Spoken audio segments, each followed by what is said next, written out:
Good morning everyone. आज हम पढ़ने वाले हैं वर्ब। वर्ब एक ऐसा बेसिक टॉपिक है जो बहुत ही बेसिक आता है और वर्ब का नॉलेज हमें होना बहुत जरूरी है। वर्ब चाहे टेंसेस हो तब भी हमें वर्ब का नॉलेज होना चाहिए, चाहे पैसिव वॉइस हो तब भी वर्ब का नॉलेज होना चाहिए, चाहे क्यों ना हम नरेशन की बात करें तब भी हमें वर्ब का नॉलेज होना चाहिए, चाहे हम मॉडल्स वर्ब्स की बात करें तब भी हमें वर्ब्स का नॉलेज होना चाहिए। ऐसा इंग्लिश का कोई भी टॉपिक हो जो आपको कहीं ना कहीं एग्जाम में पूछा जाएगा उसमें वर्ब आएगा ही आएगा। तो वर्ब एक बहुत बड़ा एरिया है जिसमें आज हम पढ़ने वाले हैं वर्ब क्या होती है, इसके अलावा हेल्पिंग वर्ब क्या होती है, मेन वर्ब क्या होती है, इसके अलावा हम पढ़ेंगे ट्रांजिटिव वर्ब क्या होती है, इंट्रांजिटिव वर्ब क्या होती है, इसके अलावा हम पढ़ेंगे रेगुलर वर्ब क्या होती है, इरेगुलर वर्ब क्या होती है, इसके अलावा हम पढ़ेंगे मॉडल वर्ब क्या होती है, ऑक्सिलरी वर्ब्स क्या होती है, इसके अलावा हम पढ़ेंगे वर्ब्स के फॉर्म्स कौन कौन से होते हैं और किस टेंस की कौन सी वर्ब होती है। इसके अलावा हम और भी पढ़ सकते हैं कि भाई प्रेजेंट पार्टिसिपल वर्ब क्या होती है, पास्ट पार्टिसिपल वर्ब्स क्या होती है। तो वर्ब्स एक बहुत बड़ा वाइड एरिया है और आपको इसके बारे में बेसिक नॉलेज अगर होगा तो आप आगे जाकर इंग्लिश के जो रूल्स हैं उनको समझ पाएंगे और कनेक्ट कर पाएंगे कि यहाँ पर ये इस तरीके से समझाने की कोशिश कर रहा है। तो सबसे पहले हम बात करते हैं व्हाट इज अ वर्ब। एक वर्ब होती क्या है, बेसिक कंसेप्ट को समझते हैं। देखो सबसे पहले तो हम मेन वर्ब की बात करते हैं, हेल्पिंग वर्ब की बात ही नहीं करते। ठीक है, ये जो वर्ब होती है इसको हम अगर बोले तो ये एक प्रकार की एक्शन है। क्या है? एक्शन। एक्शन का मतलब क्या होता है भाई? क्रिया, है ना। आपने देखा होगा जो मूवी शूट होती है तो वो बोलते हैं एक्शन। एक्शन मतलब जो एक्टर होता है वो एक्शन मोड में आ जाता है, मतलब वो कुछ ना कुछ करने लगता है। अब वो डांस करेगा तो डांस करना भी एक वर्ब है, अगर वो गाने लगेगा तो गाना भी एक वर्ब है। मतलब जो भी एक्शन कर रहा है, जो भी कार्य कर रहा है वो एक वर्ब होती है। तो हम वर्ब को या तो एक्शन बोलते हैं या कार्य बोलते हैं। ऐसा कोई भी कार्य जो किसी के द्वारा किया जाता है। अगर मैं पढ़ाता हूं तो पढ़ाना मेरी एक्शन है, मतलब पढ़ाना मेरी वर्ब है। अगर मैं आप सुन रहे हो तो सुनना आपकी वर्ब है। तो ऐसी कोई सी भी कार्य, ऐसा कोई सा भी वर्क जो किसी के द्वारा किया जा रहा है, दैट इज कॉल्ड वर्ब। वो क्या होता है? एक वर्ब होता है। अब वर्ब का एक एरिया बड़ा होता है जिसे हम आगे समझने की कोशिश करेंगे। यहां पर देखिए, क्रिया के होने का बोध, ये मिसप्रिंट है। जिस कार्य से क्रिया के होने का बोध हो उसे वर्ब कहते हैं। वर्ब को मुख्यतः दो भेद होते हैं, दो टाइप्स वर्ब्स के बता दिए हैं, यहां पर ट्रांजिटिव और यहां पर इंट्रांजिटिव। अब मैंने आपको पहले ही कहा कि वर्ब को अलग अलग भागों में डिवाइड किया गया है। मैं थोड़ा सा आपको समझा देता हूं, इसके पहले आने से पहले एक नई स्लाइड लेंगे यहां पर, और यहां पर आप समझने की कोशिश करना कि वर्ब का दायरा कितना बड़ा है, आपको चीजें क्लियर हो जाएगी। देखिए, समय देना पड़ता है, अगर आप सोचो कि तत्काल समझ में आ जाए तो ऐसा नहीं होगा। सबसे पहले बेसिकली हम वर्ब को दो भागों में डिवाइड कर देते हैं। एक हमारी होती है हेल्पिंग वर्ब, मतलब सहायक क्रिया। अगर आपने बचपन से गलती से किताब खोली होगी तो आपको दिखा होगा ऐसा कुछ, है ना, किताब खोलने पर दिखाई देता है। और दूसरा है मेन वर्ब। समझ में आ रहा है? Very good. अब यहां पर भी उन्होंने क्या किया कि यहां पर भी चीजों को डिवाइड कर दिया भाइयों। अब देखिए, हेल्पिंग वर्ब जो होती है इसमें भी तीन प्रकार की हेल्पिंग वर्ब होती है। कुछ हेल्पिंग वर्ब प्रेजेंट की होती है, कुछ हेल्पिंग वर्ब पास्ट टेंस को ही दिखाती है, और कुछ हेल्पिंग वर्ब फ्यूचर टेंस को ही दिखाती है। ठीक है, अब यहां पर एक बहुत बड़ा दायरा आ जाता है। यहां पर हम देखेंगे कि जो मेन वर्ब्स होती है उन्हें हमने क्या किया है कि ट्रांजिटिव वर्ब और इनट्रांजिटिव वर्ब में बांट दिया है। ट्रांजिटिव, ट्रांजिटिव में पूरा लिख देता हूं, ट्रांजिटिव, इस तरीके से। तो ट्रांजिटिव वर्ब, इंट्रांजिटिव वर्ब आपको बताऊंगा किस तरीके से ऑब्जेक्ट और बिना ऑब्जेक्ट की आती है। इसके अलावा यहां पर ये जो हेल्पिंग वर्ब है इसका एक और पैटर्न निकलता है। हेल्पिंग वर्ब को ही, इसके ही एक भाग को हम क्या बोलते हैं, यहां से निकाल देता है इसके एक भाग को, इसे हम मॉडल वर्ब्स भी इसी को बोलते हैं। मतलब इनमें से एक पार्ट निकलेगा जो मॉडल वर्ब होगा, जिन्हें ऑक्सिलियरी वर्ब्स कहा जाएगा। और इन्हीं वर्ब से एक और पैटर्न निकलेगा मेन वर्ब से ही, जिसको हम दो भागों में डिवाइड करेंगे। एक होगी आपकी रेगुलर वर्ब और एक होगी आपकी इररेगुलर वर्ब। क्या होगी? IRR, irregular verb. तो एक लंबा एरिया है, मतलब बहुत कंफ्यूजन होता है कि अलग अलग वर्ब्स का काम क्या होता है। ब्रीफ में अगर आपको मैं इस चार्ट को समझाऊं कि वर्ब का हम पूरा इतिहास जाने, तो वर्ब एक प्रकार की कोई ना कोई एक्शन होती है, कोई ना कोई क्रिया होती है, वर्क होता है। वर्ब को हम दो भागों में डिवाइड कर सकते हैं, हेल्पिंग वर्ब और मेन वर्ब। हेल्पिंग वर्ब में वो सारी हेल्पिंग वर्ब्स आएगी जिनके बिना सेंटेंस एग्जिस्ट नहीं कर सकता है। ठीक है, जैसे हेल्पिंग वर्ब मतलब प्रेजेंट की सारी helping verbs, do, does, is, am, are, has ever, has ever been. Past की सारी helping verb did, was, were, had been. और फ्यूचर की सारी helping verbs will be, will have been. ये helping verb क्या बताती है? टाइमिंग बताती है। क्या बताती है? टाइमिंग, समय बताती है ना। मैंने बोला कि राम इज द फूल, तो राम मूर्ख है, तो इज लगाया मैंने, तो यहां पर इज प्रेजेंट टेंस है। उसी प्रकार यहां पर हेल्पिंग वर्ब के अलावा इन्हीं को, इनकी जगह पर, इनके ऑब्लिक में ये नहीं आती है, तो फिर मॉडल वर्ब्स आती है। You should go to school, तो शुड क्या है? मॉडल वर्ब है। और मॉडल वर्ब में कभी भी, मॉडल वर्ब में कभी भी हेल्पिंग वर्ब की जरूरत नहीं पड़ती। कभी ऐसा हुआ है कि आपने यू लगाया और इज लगा के फिर कैन लगा दिया? आप क्या बोलते हो? यू कैन स्पीक इंग्लिश, आप अंग्रेजी बोल सकते हो। आप मॉडल वर्ब के साथ हेल्पिंग वर्ब नहीं लगाते, मतलब यहां पर ऑब्लिक वाला मामला है कि या तो मॉडल वर्ब आती है या हेल्पिंग वर्ब आती है। समझ में आ रहा है मेरे भाई? है ना। अभी हम डिटेल में पढ़ेंगे, पहले ओवरऑल पढ़ लेते हैं। तो उन मॉडल वर्ब्स को ही ऑक्सिलरी वर्ब कहा जाता है। दूसरा नाम क्या है इनका? Auxiliary verbs. तो हेल्पिंग वर्ब का इतिहास क्या है कि भाई हेल्पिंग वर्ब या तो प्रेजेंट, पास्ट, फ्यूचर की होती है या फिर मॉडल होती है। यहां तक समझ में आ गया? पक्का? Very good. अब इन्हीं यहां पर आ जाते हैं, ये मेन वर्ब होती। इसको आज हमारा टॉपिक जो है ना, इसको डिटेल में पढ़ना है। मेन वर्ब को बेसिकली दो भागों में डिवाइड किया गया है, transitive verb and transitive verb. Detail में पढ़ेंगे, हल्का सा बता देता हूं। ट्रांजिटिव वर्ब ऐसी वर्ब्स होती है जिनका डायरेक्ट कनेक्शन होता है डोन लोगों से, अंडरवर्ल्ड से। ऐसा कुछ नहीं होता है ना। ऐसी वर्ब जिसका कनेक्शन ऑब्जेक्ट से होता है। किससे होता है? ऑब्जेक्ट्स। मैं अंग्रेजी बोलता हूं, तो अंग्रेजी कौन बोलता है? मैं बोलता क्या हूं? अंग्रेजी। तो स्पीक वर्ड का कनेक्शन इंग्लिश से है। I speak English. डिटेल में बताऊंगा, अभी बता दूंगा तो मजा नहीं आएगा, चले जाओगे। तो यहां पर जब किसी वर्ब का कनेक्शन ऑब्जेक्ट से होता है, उसे ट्रांजिटिव वर्ब कहा जाता है। जब कोई वर्ब का कनेक्शन ऑब्जेक्ट से होता ही नहीं है, अकेली अपने आप में बहादुर होती वो, उसको कोई मतलब नहीं तुम कहां जा रहे हो, जैसे जाना, कहीं भी जाओ, तुम्हारी इच्छा हो वहां जाओ, तो उसको कोई मतलब नहीं होता, इंडिपेंडेंट होती है, उसे इंट्रांजिटिव वर्ब कहा जाता है, जिसका कोई डायरेक्ट कनेक्शन ऑब्जेक्ट के साथ नहीं होता है। अब यहां आ जाए, बीच में से निकल रहा है, सीढ़ी दिखाई दे रही है, रेगुलर और इरेगुलर वर्ब। ये भी मजेदार वर्ब है। रेगुलर वर्ब वो वर्ब होती है जिनके जो फॉर्म्स होते हैं, एक वर्ब के तीन फॉर्म होते हैं, गो, वेंट, गोन, कम, केम, कमिंग। लेकिन हमें याद नहीं होते। हमें कौन सी याद होती है राहुल? जिनमें एडी लगता है ना। जैसे कॉल का कॉल्ड, कॉल्ड, ठीक है। और किसमें लगता है? मिस का मिस्ड, मिस्ड। वो अलग बात है कि हम मिसेट पढ़ते हैं, ठीक है। तो ये हमें इजी वर्ब्स याद होती, लेकिन अभी हमें इरेगुलर वर्ब्स भी याद करनी पड़ेगी। तो जो वर्ब आपको याद हो जाती है वो रेगुलर है। जैसे कॉल का कॉल्ड, कॉल्ड, जिनमें ईडी लगता है, मतलब जो मेन फॉर्म को बदलती नहीं है ना। जैसे कॉल के बाद कॉल्ड ही हुआ, अंडरस्टैंड। लेकिन इरेगुलर वर्ब्स क्या होती है? जिनका फॉर्म बदल जाता है। जैसे गो था तो गो का गोंड नहीं हुआ, वेंट हो गया। क्या हो गया?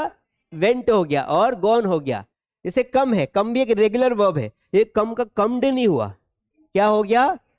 केम हो गया, फिर वापस कम आया। तो ऐसी वर्ब जो ऐसे नाव की तरह चलती है, इरेगुलर होती है, बस की तरह डब्बा है, कभी आती कभी नहीं आती है, तो irregular verb. This is the complete history of the verb. Did you understand guys? समझ में आया? ये मैंने एक ओवरव्यू आपको बता दिया है कि वर्ब्स होती क्या है, ज्यादा मिसअंडरस्टूड नहीं करना है। अब आगे बढ़ जाते हैं। चलिए अब यहां से बेसिक चीजों को पढ़ते हैं। अभी हम मेन वर्ब की बात कर रहे हैं। किसकी बात कर रहे हैं? मेन वर्ब की बात कर रहे हैं कि मेन वर्ब क्या होती है। दो प्रकार की होती है, एक ट्रांजिटिव वर्ब, एक इनट्रांजिटिव वर्ब। आगे बढ़ जाते हैं। चलिए भाई, इतना तो आपको पता होगा कि वर्ब्स के अलग अलग फॉर्म्स होते हैं, है ना। तो एक फॉर्म्स की लिस्ट होती, कम से कम हमें 300 वर्ब्स याद होनी चाहिए। अगर आप एसएससी की एग्जाम्स की प्रिपरेशन कर रहे हैं, मेन एसएससी की, है ना, तो उसमें आपको कम से कम 500 वर्ब्स याद होनी चाहिए। कितनी? 500। और अगर आप छोटी मोटी एग्जाम दे रहे हैं जिसमें नंबर कम होता है, जैसे पटवारी की एग्जाम दे रहे हैं, वैसे पटवारी की एग्जाम तो कलेक्टर के बराबर होती है हमारे भारत देश में, लेकिन फिर भी क्योंकि 25 नंबर की शायद उसमें इंग्लिश आएगी, तो आपको कम से कम 200 से 300 की वर्ब्स की लिस्ट याद होनी है। अगर आपको वर्ब लिस्ट चाहिए तो आपको करना क्या पड़ेगा, हमने सिस्टमैटिक वर्ब लिस्ट बना रखी है। फर्स्ट फॉर्म, उसका हिंदी मीनिंग, फिर बाकी के चारों फॉर्म। करना क्या पड़ेगा आपको, मास स्टडी ऐप डाउनलोड करना पड़ेगा। वहां पर मैं ये जो कोर्स मैं बना रहा हूँ इसमें मैं डाल दूंगा, वहां से आपको कंप्लीटली फ्री, कोई चार्जेस नहीं है, वहां से आपको मिल जाएगी। चलिए आगे बढ़ जाते। तो हमें वर्ब्स ज्यादा से ज्यादा याद होनी चाहिए तो हम सेंटेंसेस के मीनिंग्स को पकड़ पाएंगे। अब यहां पर देखिए भाइयों, वर्ब्स को हमने दो भागों में डिवाइड किया, ट्रांजिटिव एंड ट्रांजिटिव, अभी मैंने समझाया था। ट्रांजिटिव वर्ब क्या होती है, ऐसी वर्ब जिसका कनेक्शन ऑब्जेक्ट से होता है। एक सेंटेंस के माध्यम से आपको समझाऊंगा। जैसे मैंने कहा कि आई स्पीक इंग्लिश, मैं अंग्रेजी बोलता हूं, आई स्पीक इंग्लिश।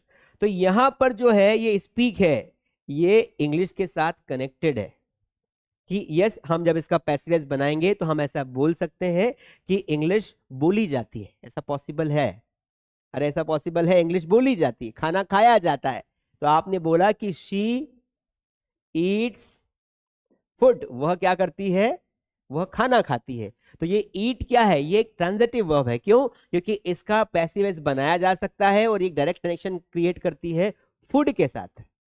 ये दोनों का अपोजिट फॉर्म हो सकता है। इंट्रांजिटिव वर्ब क्या करती है, ये ऑब्जेक्ट से कनेक्टेड नहीं होती है। ये क्या करती है कि इसका पैसिव वॉइस नहीं बनता है। जैसे मैंने कहा आई गो टू स्कूल, अब देखिए वर्ब और ऑब्जेक्ट के बीच में कबाब में हड्डी बनने आ गया टू। क्या आ गया, ये गो अकेला स्कूल नहीं पहुंचा सकता इस आई को, इसीलिए बीच में प्रेपोजिशन लगाना पड़ा, इसीलिए ये वर्ब इंट्रांजिटिव वर्ब है। ऐसी वर्ब जो ऑब्जेक्ट से सीधा कनेक्टेड नहीं होती, किसी न किसी लिंक या किसी न किसी मीडिएटर की जरूरत पड़ती है, उसे इंट्रांजिटिव वर्ब कहा जाता है और उसका पैसिव वॉइस नहीं बनाया जा सकता। समझ में आया कि नहीं आया। बुद्धिमान बनने की कोशिश मत करना, ऐसा नहीं कि हमने इसका पैसेज बना डाला कि school is gone by me, wrong है। गो का बनता ही नहीं है पैसिव वॉइस, तो बनाना नहीं अपने को, ठीक है। तो ऐसी वर्ब जिनके जो डायरेक्ट कनेक्टेड नहीं होती, जैसे एक वॉक है, ये वर्ब डायरेक्ट कनेक्टेड थोड़ी हो सकती है। शी वॉक्स, वह चलती है, कहां चलती है, ऑन द रोड, ऑन लगाना पड़ेगा कि शी वॉक्स रोड आएगा, बोलो ना, शी वॉक्स रोड नहीं आता है। वो रोड चलती आता है क्या भाई, नहीं यार, वो रोड पर चलती है, वो छत पर चलती है, वो कुछ भी करती है। तो यहां पर वॉक के बाद, उसी प्रकार कम के बाद भी हम क्या लगाते हैं, टू लगाते हैं। अंडरस्टैंड, कम्स, शी है इसलिए मैं बार बार ऐसे लगा रहा हूं। ऐसी बहुत सारी एक लंबी लिस्ट होती है, वो भी लिस्ट हम आपको प्रोवाइड कर देंगे जो डायरेक्टली कनेक्टेड नहीं होती है। समझ में आ गया कि नहीं आया, आ गया पक्का। तो ये जो वर्ब्स होती है किसी न किसी की सहारे की आवश्यकता पड़ती है, और अधिकतर इसकी एक और हिंट है। एक हिंट तो ये है कि इनको किसी न किसी सहारे की आवश्यकता पड़ती है, इंट्रांजिटिव वर्ब को। इसके अलावा ये वर्ब्स क्या करती है, ये वर्ब्स जो होती है, what do you call it, मैं क्या सोच रहा था, हाँ, ये जो वर्ब्स होती है ये डिस्टेंस को दिखाती है। डिस्टेंस मतलब जगह को। देखो वॉक करना मतलब किससे संबंधित है, वॉक करना जगह संबंधित है, जाना किससे संबंधित है, जगह संबंधित है। चलना, जाना, आना, रिचना, पहुंचना, रिच मतलब क्या होता है, पहुंचना। दो प्रकार के रिच होते हैं, ये रिच मतलब पहुंचना, और ये वाला रिच मतलब अमीर होना, है ना। तो ये रिच, इसका भी पैसिव वॉइस नहीं बने। सोना, सोते कहां हो, जमीन पर हो, तो इसका भी पैसिव वॉइस नहीं बने। आप ऐसे बोलते हो I sleep on the bed, ऐसा बोलते हो ना कि मैं बेड पर सोता हूं, ऐसा बोलते हो आई स्लीप बेड, बोला कभी ऐसा कि मैं आई स्लीप बेड, नहीं होता है। लेकिन आई ईट फूड होता है, आई रीड बुक होता है। ऐसा थोड़ी बोलते कि आई रीड टू बुक, ऐसा बोलते हैं क्या, बात समझ में आ रही कि नहीं आ रही। ऐसी वर्ब जिनको सहारे की आवश्यकता पड़ती है वो इंट्रांजिटिव होती है, उनका पैसिव वॉइस नहीं बनाया जा सकता। और ट्रांजिटिव वर्ब्स वो वर्ब्स होती है जिनका डायरेक्ट कनेक्शन होता है ऑब्जेक्ट से, और ऑब्जेक्ट होगा तभी तो वो ट्रांजिटिव कहलाएगी, नहीं तो बिना ऑब्जेक्ट के तो पता ही नहीं चल पाएगा। चलिए, तो ये बेसिक चीजें हो गई ट्रांजिटिव एंड ट्रांजिटिव वर्ब की। अब यहां पर अपन आ जाते हैं वर्ब्स के एक और फॉर्म में, जिनका नाम है रेगुलर और इर्रेगुलर वर्ब्स।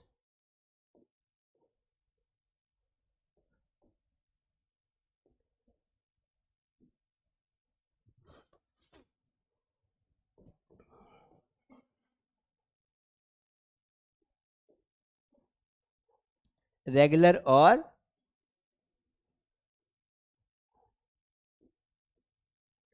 अभी मैंने आपको बताया था, आपको वही समझ में आ गया था, पर चीजों को समझना और अच्छे से बहुत जरूरी है। क्या होता है भाई रेगुलर इरेगुलर वर्ब, है ना? रेगुलर इरेगुलर वर्ब्स ऐसी वर्ब्स, रेगुलर वर्ब्स ऐसी होती है जो अपने मेन फॉर्म से बनती है, जो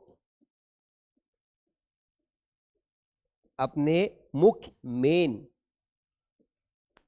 फॉर्म से बनती है, या जो अपने मुख्य स्वरूप को बदलती नहीं है ना? जो अपने क्या करती है, मुख्य स्वरूप को नहीं बदलती है, बदलती फॉर्म से बनती है, बनती है। चलिए एग्जाम्पल देखते हैं।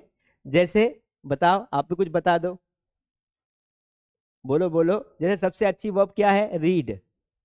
कौन सी वर्ब है? तीनों फॉर्म क्या होते हैं रीड के? सेम होते हैं। रीड, इसका प्रोनाउंसिएशन सेकंड में क्या हो जाएगा? Very good, red. लिखा रीड ही जाएगा, लेकिन सेकंड फॉर्म में पढ़ा क्या जाएगा? Red. In the same way यहां पर भी क्या हो जाएगा? रेड।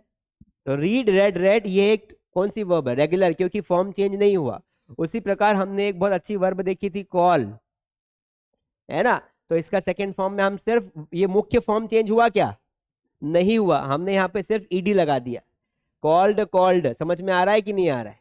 ऐसे बहुत सारी वर्ब्स होती है, समझ में आ रहा है? तो एक वर्ब्स को आप याद करके आप टिक भी कर सकते हो, आपको अनुभव हो गया कि भाई रेगुलर वर्ब क्या होती, इनरेगुलर वर्ब क्या होती। अब इधर आ जाओ, इरेगुलर वर्ब्स कौन कौन सी होती है, थोड़ा सा कलर चेंज करते हैं यहाँ पर। इरेगुलर वर्ब्स कौन कौन सी होती है? जिनका फॉर्म बदल जाता है। जैसे सबसे अच्छी वर्ब कौन सी है? गो, वही तो हमें याद है। तो गो का यहाँ पर गो नहीं रहा, वेंट हो गया, और यहाँ पर गॉन हो गया, मतलब तीनों ही स्वरूप बदले हुए हैं। जैसे ब्रेक, ब्रेकअप होता है ना किसी का, तो ब्रेक का ब्रेक्ड नहीं होता है, वो बेचारा दिल टूटने के बाद जल्दीबाजी में बोल देता है माय हार्ट ब्रेक्ड यार, तो उसको बोलना नहीं, सही नहीं करना। क्यों भाई राहुल? क्योंकि दिल टूटा हुआ बेचारे का। अभी तुम उसको बोलोगे कि यार इसका ब्रोक आता है, तो वो नाराज हो जाएगा। तो उसको बोला ठीक है तेरे हिसाब से ब्रेक नहीं हुआ, पर बाद में जब वो उसको अच्छा लगे, वो बोलेगा आपको कि जो हुआ अच्छा हुआ, जिंदगी सुधर गई मेरी, है ना? तो वो क्या करेगा कि उसको समझाओ कि यार देख, तूने उस दिन ना ब्रेक का ब्रेक्ड बोला था, वो ब्रेक नहीं होता है, वो ब्रॉक होता है। क्या होता है? ब्रॉक से याद आया कुछ? ब्रॉक लॉन्सनर नहीं याद आया? अरे एक है ना WWE में फाइट करने वाला, ब्रेक, ब्रॉक और ब्रोकन। ठीक है, उसी प्रकार एक वर्ब होती है राइट। राइट भी इरेगुलर वर्ब है। राइट का सेकेंड फॉर्म क्या होगा? रोट। और थर्ड फॉर्म क्या होगा? Very good, written. आप समझ में आया आइडिया क्या है? ये सिर्फ याद करने की दृष्टि से। तो सामान्य भाषा में क्या कहेंगे सर? जो याद हो जाए वो रेगुलर वर्ब, जो याद नहीं वो इरेगुलर। क्योंकि याद करना बहुत आसान है, नीट अने गांठ बांधना होता है ना? नीट वो वाला नीट की बात नहीं कर रहा हूं राहुल। बाले का समझ गया। नीट है ना, बुनना वाला भी नीट होता है। एक गांठ बांधने को भी नोट कहते हैं, KNOT, नोट, है ना? गांठ बांधना भी होता है। बहुत सारी वर्ब्स होती है, और कठिन वर्ब्स एग्जाम्स में आती है। तो इसलिए हमें इरेगुलर वर्ब्स ज्यादा से ज्यादा याद होनी चाहिए। कभी कभी एग्जाम में उनका फॉर्म गलत लिखा होता है, इरेगुलर वर्ब देते हैं, और हमको बोला जाता है कि बताओ भाई। कभी कभी तो 10वीं बारी में तो बहुत सिंपल क्वेश्चन आता है। सिंपल क्वेश्चन कैसे आता है मैं आपको दिखा देता हूं। कभी कभी बहुत सिंपल क्वेश्चन आएगा कि I met my friend, I met my friend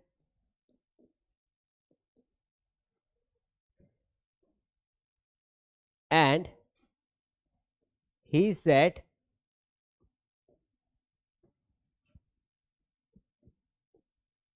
my heart। अब इसमें करेक्ट फॉर्म ऑफ वर्ब आपको फील करना है। ब्रेक,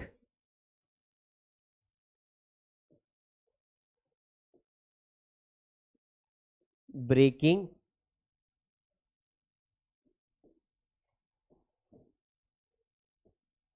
ब्रेक्ड, और ऑप्शन डी आ जाएगा ब्रोकन की ब्रोकन। चलिए, मुझे अच्छा लगता है गलत अंग्रेजी बोलना, सही बोल बोल के ही बोर हो जाते। कौन सा आंसर आएगा? मैं अपने कल दोस्त से मिला, उसने मुझे कहा कि उसका दिल टूट गया है। कल टूटा होगा ना?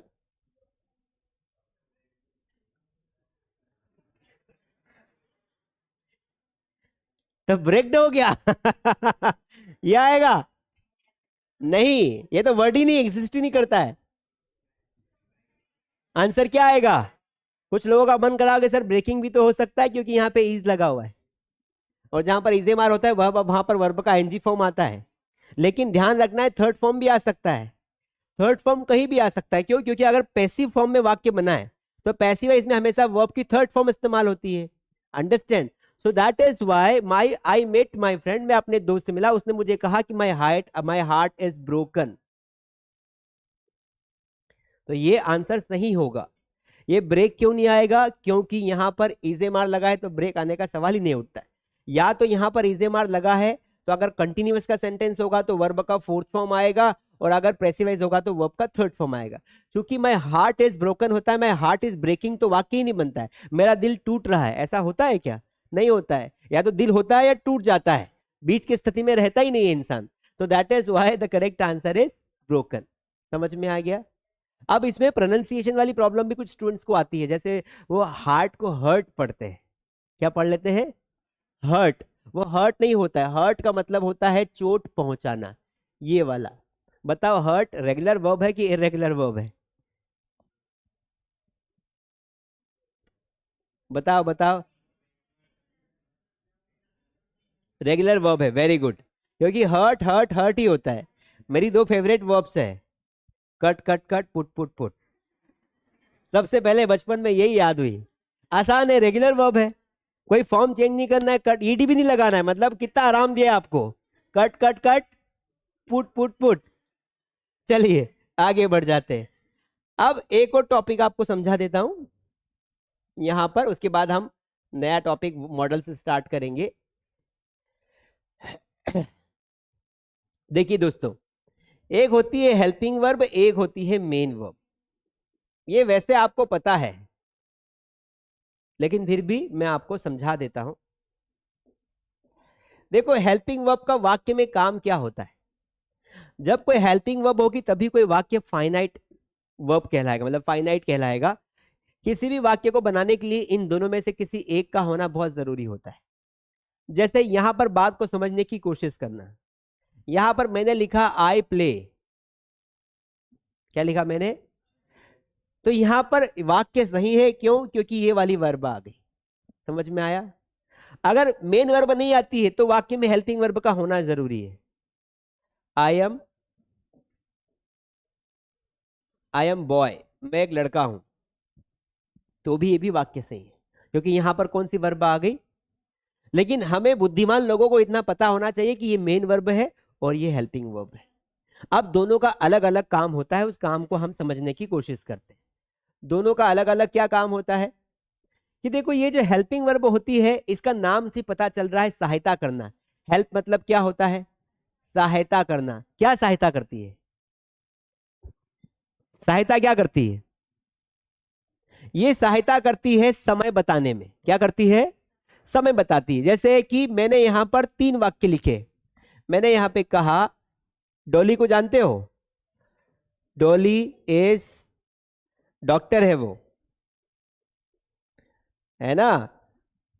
जो बच्चे टेंशन लेते हैं ना पढ़ाई का, ज्यादा पढ़ाई पढ़ाई करके टेंशन लेते हैं, उनका इलाज करती है बहुत प्यार से। चले जाना लड़कों, डॉली वॉज अ डॉक्टर। देखो नंबर ले लेना, एड्रेस क्यों मांग रहा है? Dolly will be a doctor. See guys, I have written here some sentences.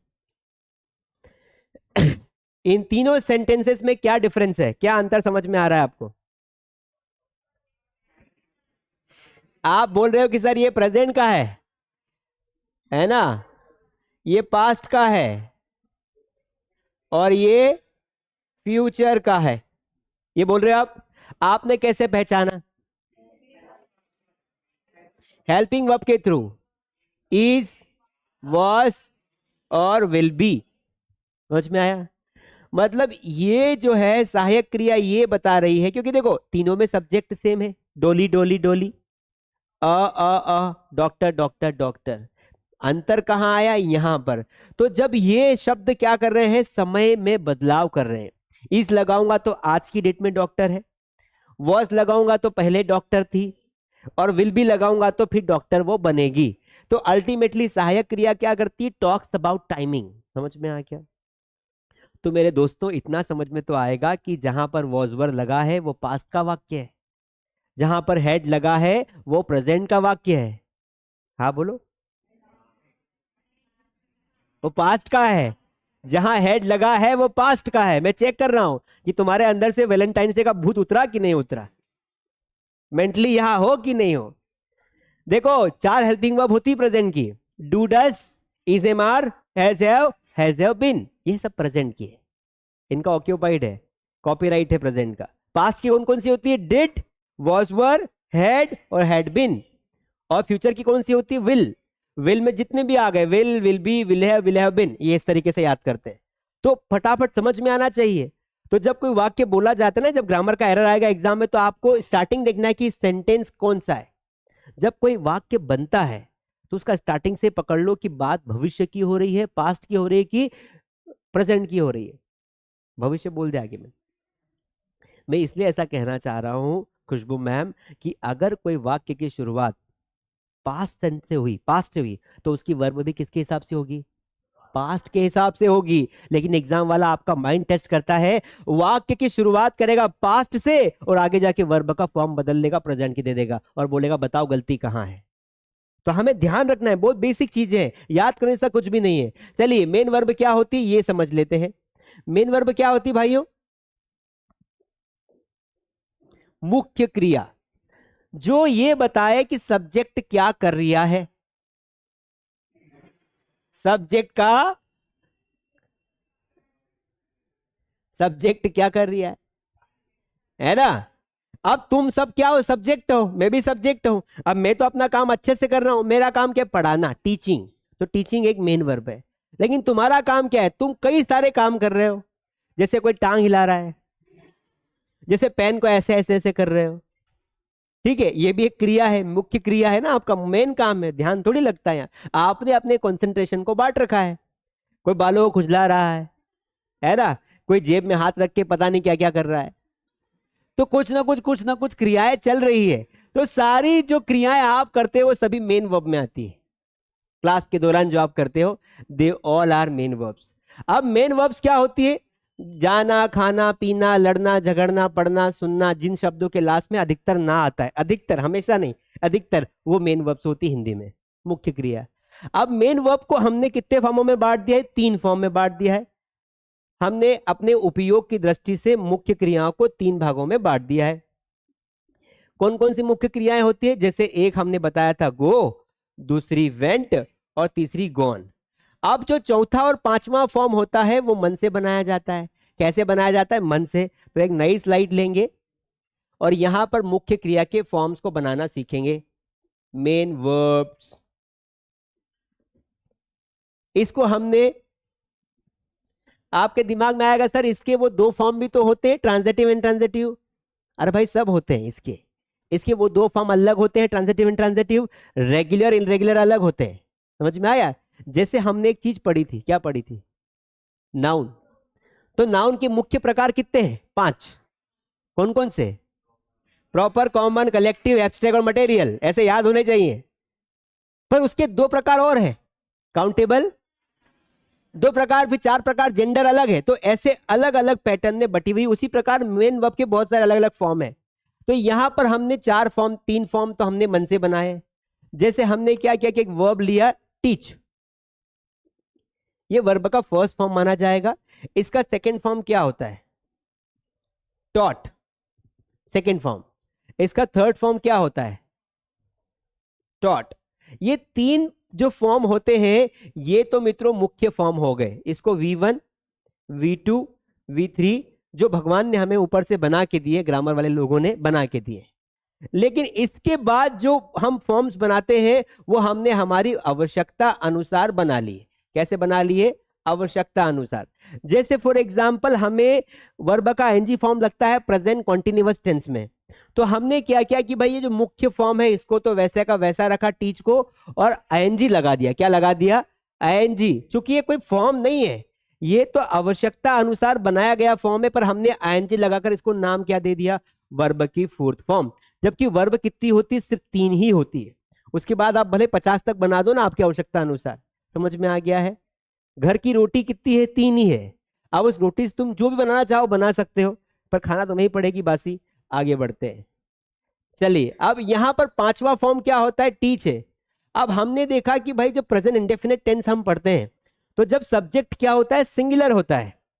जब सब्जेक्ट सिंगुलर होता है तो यहां पर हम वर्ब के साथ एस या ईएस लगा के उसका फॉर्म ही बदल देते हैं।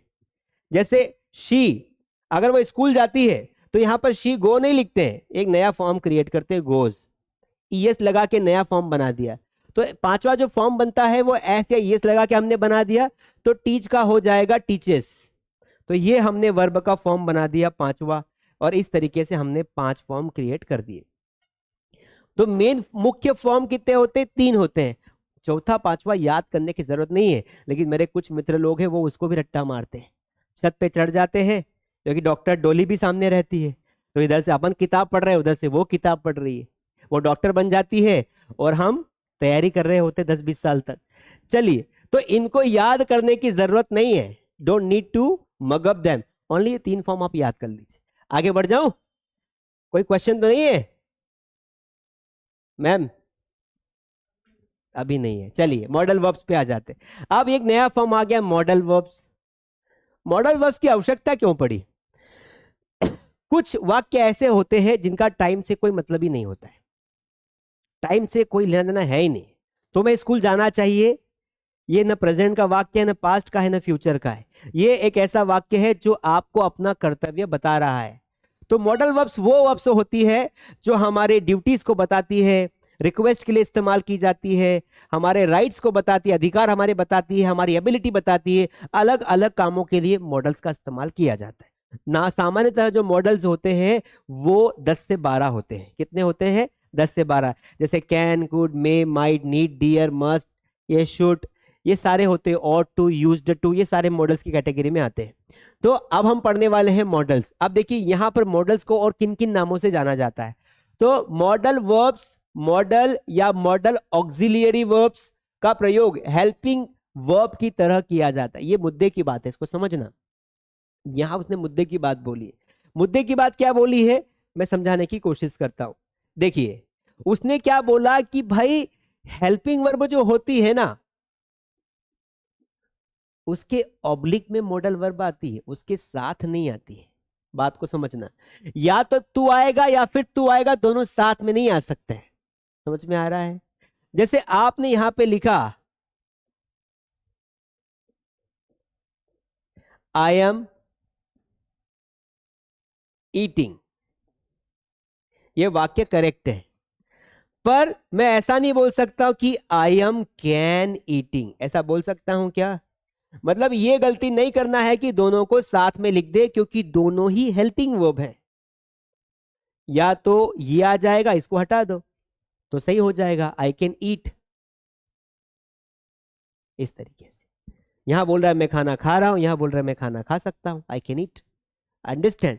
सो that is why both are helping verb, और वो एक दूसरे की जगह पर आती है। ध्यान रखना इस बात का। जैसे हमने नाउन प्रोनाउन के कंसेप्ट में पढ़ा था कि या तो नाउन आ सकता है या प्रोनाउन, दोनों एक साथ नहीं आ सकते। कि हमने राहुल भी लिख दिया और हमने ही भी लिख दिया, both can not come at the same place, अलग अलग आती है। आगे बढ़ जाते हैं। तो यहां पर इनके इतने नाम हैं, modal verb, model auxiliary verbs. यहां से आगे आ जाते हैं। इनका प्रयोग मेन वर्ब की तरह, सॉरी, मेन वर्ब के साथ किया जाता है। लेकिन चाहे हेल्पिंग वर्ब हो, मेन मॉडल वर्ब हो, इन दोनों के साथ हमेशा मेन वर्ब आती है, इन दोनों के साथ आएगी। जब वाक्य बनेगा तब क्रिया बताएं। ये वर्ब के मूड, मोड, अवस्था अथवा भाव को व्यक्त करती है, सीधी सी बात है। मैंने कहा कि आई कैन स्लैप यू, मैंने क्या कहा, आई कैन स्लैप यू, तो ये मेरा मूड बता रहा है कि मैं तुम्हें थप्पड़ मार सकता हूं। उसके बाद तुम्हारा मूड बताएगा तुम क्या करोगे। पहले मेरा मूड क्या है कि तुम्हें थप्पड़ मार सकता हूं, इट्स एन मूड।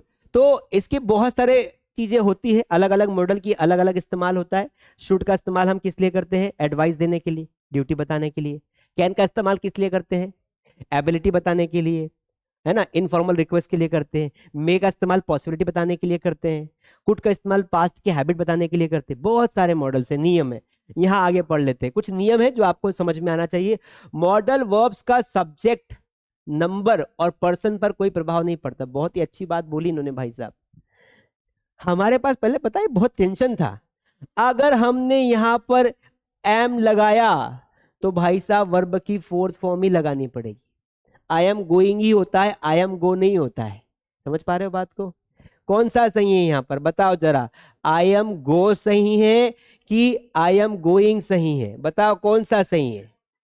क्योंकि इजेमार के साथ नियम जुड़ा हुआ है कि इजेमार वाली वर्ब जहां आएगी वहां वर्ब का फोर्थ फॉर्म लगाना पड़ेगा। लेकिन उसने एक अच्छी बात बोली कि मॉडल वर्ब में टेंशन ही नहीं है, सबके साथ वर्ब की फर्स्ट फॉर्म ठोक दो। कैसे? आपने बोला कि मैं अंग्रेजी बोल सकता हूं, तो यहां देखना खालिस्तान है ना, स्पीक, मैं बोल सकता हूं। अब यहां पर पता है कोई सा भी वर्ब लगा दो, कोई सा भी model, I you can speak, तुम बोल सकते हो। यू शुड स्पीक, तुम्हें बोलना चाहिए, तुम्हें बोलना ही चाहिए। यू मस्ट स्पीक, तुम बोल सके। यू कुड स्पीक, तुम शायद बोल पाओगे। यू मे स्पीक, सभी सही है। कोई सा भी मॉडल लगाओ, वर्ब चेंज नहीं होती है, एक ही वर्ब आती, वर्ब का फर्स्ट फॉर्म। समझ में आया? आ गया? तो ये लाइन का मतलब क्या हुआ कि मॉडल वर्ब में सब्जेक्ट के नंबर, चाहे यहां पे यू हो, चाहे यहां पे, अच्छा ऐसा भी नहीं है कि यहां पे आई आ गया तो और बदलना पड़ेगा, आई आ गया तब भी सब यही आ जाएंगे। आई के साथ भी कैन आता है, यू के साथ भी, ही के साथ भी, शी के साथ भी, सबके साथ आता है। यहां देखिए कुछ मॉडल्स में नीड, डेयर, यूज्ड का प्रयोग मेन वर्ब के की तरह भी किया जाता है, अतः इन्हें मार्जिनल मॉडल्स या सेमी मॉडल्स भी कहा जाता है। ये समझ में आया आपको ये वाला पॉइंट की समझाऊं? ये जो कुछ वर्ब्स है ना, नीड और डेयर, इनको समझा देता हूं थोड़ा सा। यहां चलते हैं, देखो मार्जिनल वर्ब्स क्या होती है, मार्जिनल मॉडल्स या सेमी मॉडल्स। किसी भी चीज को सेमी या मार्जिनल तभी कहा जाएगा जब वो अपना 100% नहीं दे रही। जैसे आप लोग यहाँ क्लास में बैठे हुए हैं, तो आप लोग अपना 100% नहीं दे रहे कि दे रहे? दे रहे हैं ना। पर जो ऑनलाइन देख रहे होंगे यूट्यूब पर, वो नहीं दे रहे। बीच बीच में व्हाट्सएप के मैसेज आ जाते हैं, इंस्टाग्राम की नोटिफिकेशन आ जाती है, चाय पी लो, गुड मॉर्निंग, इस तरीके से, तो डिस्टर्ब होते हैं, तो अपना 100% नहीं दे पाते। मार्जिनल वर्ब का मतलब क्या होता है कि ऐसी वर्ब जिसका इस्तेमाल बाय होता है, डबल हो जाता है। जैसे कैन का इस्तेमाल सिर्फ एज अ हेल्पिंग वर्ब ही होता है, लेकिन नीड का इस्तेमाल डबल होता है। नीड का मतलब जरूरत भी होता है, और नीड का मतलब एक मॉडल भी होता है, मतलब जिसका कोई मीनिंग नहीं है। जैसे फॉर एग्जाम्पल मैं वाक्य ऐसा बोलता हूं, आई नीड यू, मुझे तुम्हारी जरूरत है। यहां पर एज उसने मॉडल एक्ट किया क्योंकि मेन वर्ब नहीं आई। आई क्या मेन वर्ब? अरे मेन वर्ब आई क्या? कहां है? आई नीड यू, मुझे तुम्हारी आवश्यकता है। लेकिन अब मैं यहां पे I need to drink water, अब यहां पर क्या आ गई? मॉडल ये है कि मॉडल ये है? कौन सा वाक्य मॉडल है? नीचे वाला कि ऊपर वाला? नीचे वाला है। मैं हमेशा तुम्हें कंफ्यूज करूंगा, नीचे वाला मॉडल है, ऊपर वाला नहीं है। बताओ कौन सही मुझे आंसर देगा कि ऐसा क्यों? मैंने कहा नीचे वाला मॉडल का वाक्य है, ऊपर वाला नहीं है, बताओ क्यों? हाँ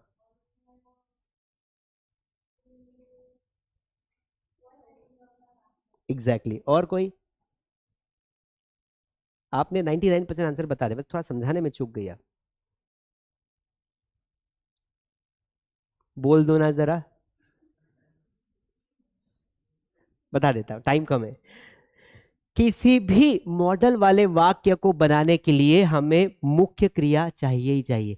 क्या इसमें कोई मुख्य क्रिया है क्या? तो ये मॉडल हो ही नहीं सकता है ना। ये बीवर्ब का वाक्य बना दिया, आई नीड यू।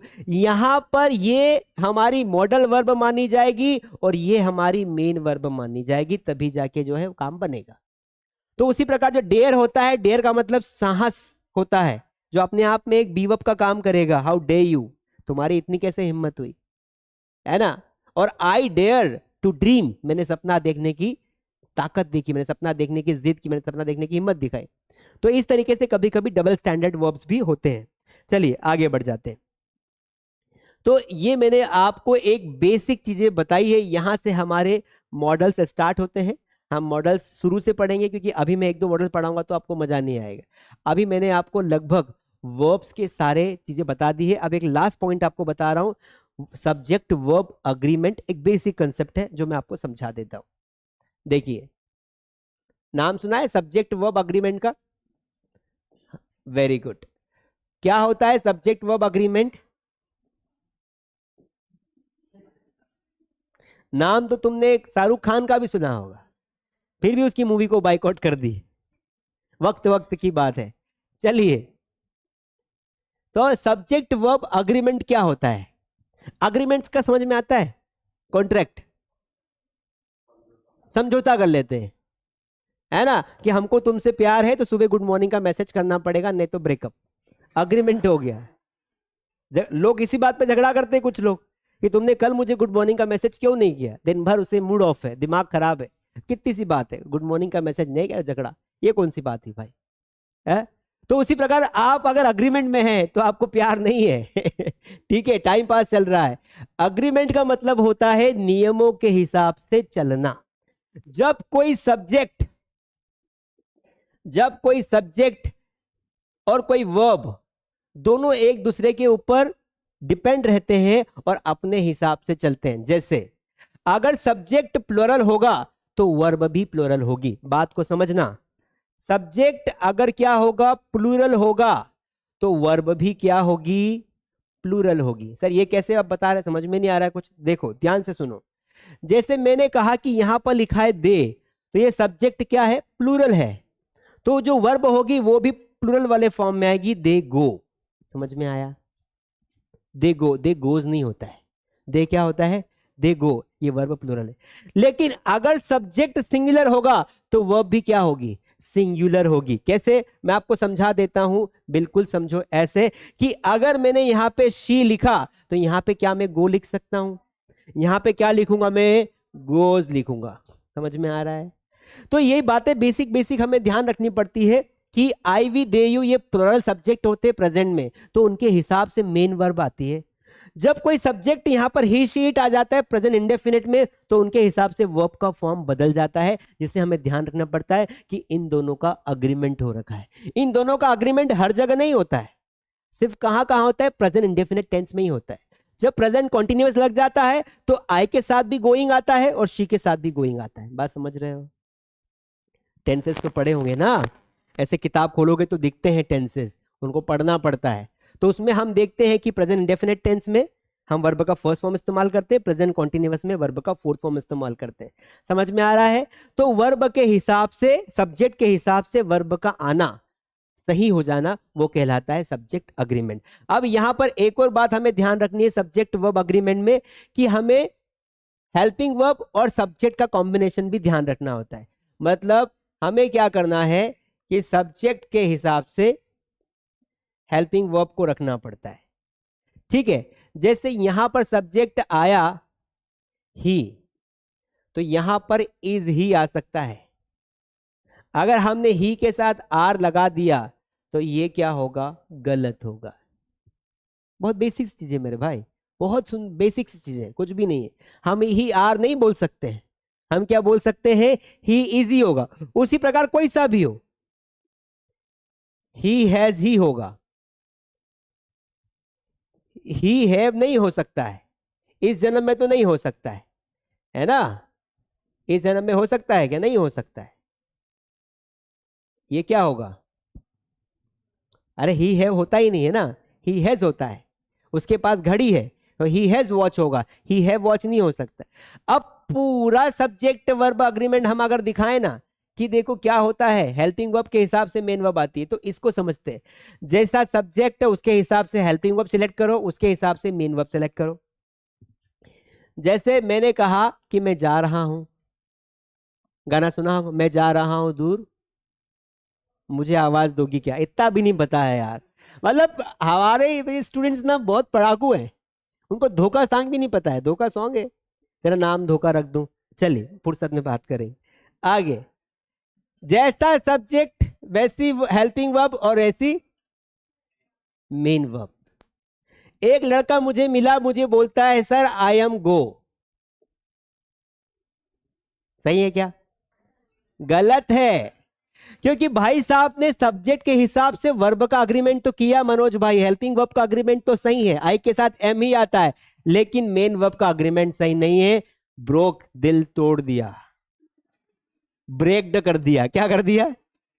ब्रेक्ड कर दिया। करना क्या था? ब्रोकन, ब्रेक्ड कर दिया। तो यहां पर आना क्या था? गोइंग, मैं जा रहा हूं। उसने लिखा क्या? गो, तो वो अग्रीमेंट गलत हो जाएगा। उसी प्रकार हम यहां पर एक और एग्जांपल लेते हैं। They has, they has learned English. बताओ कहां पर दिल को तोड़ दिया इसने? सर आपने बहुवचन वाला सब्जेक्ट लगाया है तो अग्रीमेंट के हिसाब से यहां पर हैव आना चाहिए। क्या आना चाहिए? हैव। आपने हैज लगा दिया और यहां सर आप सही हो, ये आपका वर्ब का अग्रीमेंट सही है, क्योंकि हैव आएगा तो वर्ब का थर्ड फॉर्म लर्न का लर्नट हो जाएगा। समझ में आया? पक्का आ जाए, कंफ्यूजन तो नहीं है। ये हमने आज वर्ब की एक बहुत ही बेहतरीन क्लास समझी और मुझे पूरी उम्मीद है कि आपको समझ में आएगी। ये पीडीएफ, सारी पीडीएफ जो है हम ऐप पर भी अवेलेबल आपको करवा देंगे हर टॉपिक के बाद। कोई डाउट तो नहीं है? Very good. तो चलिए आज की क्लास यहाँ पर समाप्त करते हैं। आप जिन लोगों ने भी सुना, थैंक यू सो मच। और मैं फिर से आपको बता देता हूँ कि सारे जो क्लासेस है ये ऐप पर हमारे अवेलेबल होगी, यूट्यूब चैनल पर भी है। शुरू से पढ़ना हो तो आप क्लास ग्रामर में जाएंगे प्लेलिस्ट में, तो क्लास 1, क्लास 2, क्लास 3 इस तरीके से पूरी आपको 25 से 30 क्लासेस हम जो आपको पढ़ाएंगे मिल जाएगी लाइव में। तो मिलते हैं अगली क्लास में, तब तक के लिए थैंक यू।